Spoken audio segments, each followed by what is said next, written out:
All right, so we're going to go through question number 2.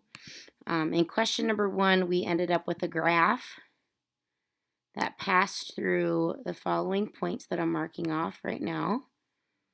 And I'll go ahead and include that right now so we can have that as a point of reference. So this was the line we created in number 1. Y-intercept at 5. Negative slope means we're decreasing 2 units every time we run 3 to the right. Okay, now the x's that I picked here, if you notice, are all multiples of the denominator. And so when I look at my slope, since I'm going to be multiplying by 2/3, whatever that denominator is, I try to pick multiples of that. So when we fill this in, we're going to take the right side of this equation, and we're going to replace x with one of the numbers we see here. Okay, so I'm going to just start with a negative 2/3. And we're going to multiply that by negative 3. All right, I'm going to put that over 1 just so it's easier to see where the numerator and the denominator are. And then we'll end up adding 5 after we multiply. Okay, so let's kind of logic this one through. We have a negative times a negative, which you know is going to be a positive. Okay, so the 3's cancel out.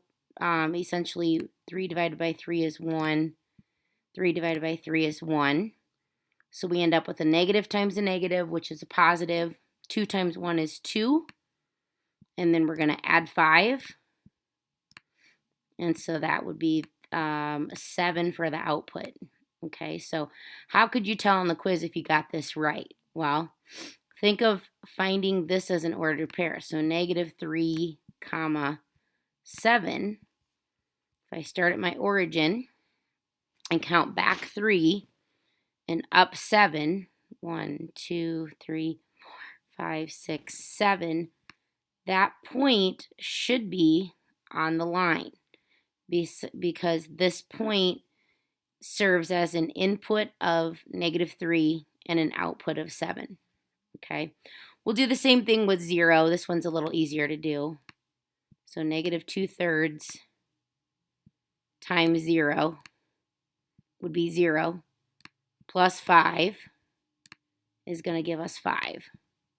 So let's think of that as an ordered pair. So that would be an ordered pair 0, comma 5. Well, on the graph, 0 left or right would stay put, and then 5 up would be this point right here. So yes, that one does check out as well.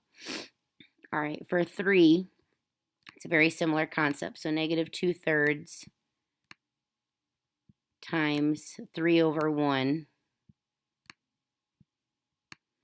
And then I'm going to add 5. Okay, so my 3's cancel out.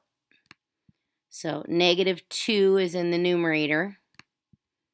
1 is in the denominator, so this would be a negative 2 over 1. That gives us negative 2. And then we have to add 5. So negative 2 plus 5 gives us an output of 3. So 3, comma 3.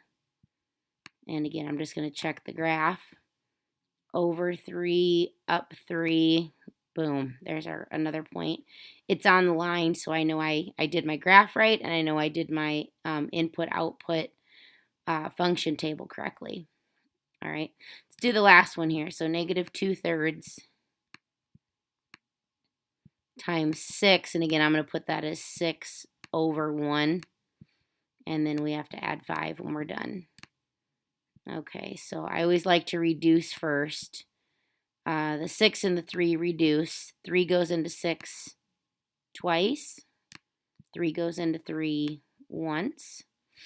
So we end up with a negative 2 times 2, which is negative 4, over 1, which is still negative 4, and then plus 5. So negative 4 plus 5 is 1. So our output was 1, our input was 6. And again, starting at the origin, 1, 2, 3, 4, 5, over 6, up 1. Yep, we did it right. It checked out. All right. If the points don't fit on the line, that doesn't mean you plugged the numbers in wrong. It might be, that could be it, but it could also be that the graph either wasn't precise enough or you made a mistake. So kind of meant to cross-reference when you check your work. Definitely make sure that the points and the line are all on the same straight path. All right, thanks.